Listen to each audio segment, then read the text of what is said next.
82 წლის მუკუჩ კაზარიანი დოლიძის ქუჩაზე არქიტექტურულ შედევრ ხრუშჩოვკაში ცხოვრობს. საბჭოური სტანდარტის მიუხედავად აღმოსავლური სამყარო მთლიანად შეუნარჩუნებია. სადაფებით შემკული თარი ნახევარი საუკუნეა ემსახურება პატრონს. ოსტატის ხელში აღღერებულს უამრავი მსმენელი მოუნუსებს. უძველესი ინსტრუმენტების გვერდით უახლესი ელექტროკლავიში Yamaha-ს დგას. ჩემი მოსვლის მიზეზი იცოდა. ამიტომ, როგორც ნამდვილ ქალაქელს შეეფერება, მეგობრები დამახვედრა. მისი შემოქმედება კარგად რომ აღვიქვა.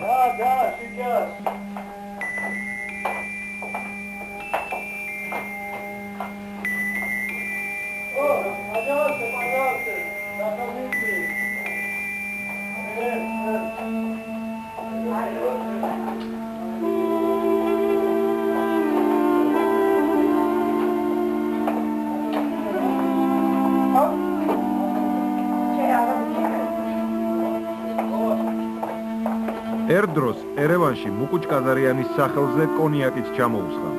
სულ რამდენიმე ეგზემპლარი. ოღონდ ძია მუკუჩისთვის გამოგზავნა და ავიწყდა. ბიძაშვილმა ჩამოუტანა თბილისში.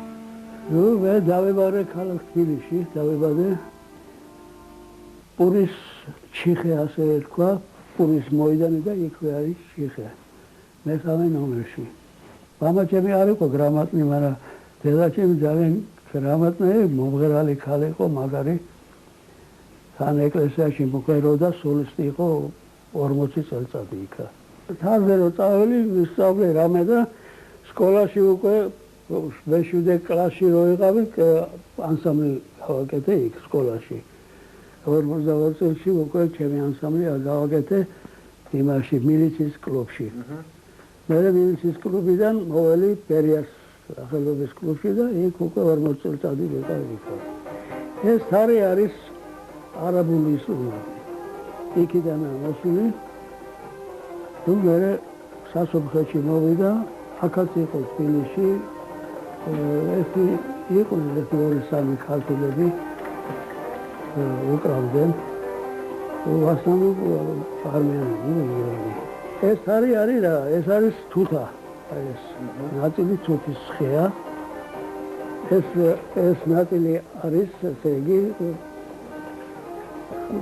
კაკალი რა, კაკლის ხეა და ეს სტრუნებია, 11 სტრუნია ამაზე. აი პიანოზე კლავიშა კლავიშა და ამას აქვს ესე უყურებ ცოტა თვითონ რა. მაგრამ ამას იმენი გამები რომ ერთი მეორეზე გადადის, მესამე სტრუნები რო აქვს, უკვე სხვა და მე აქედან აი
თბილისის არა.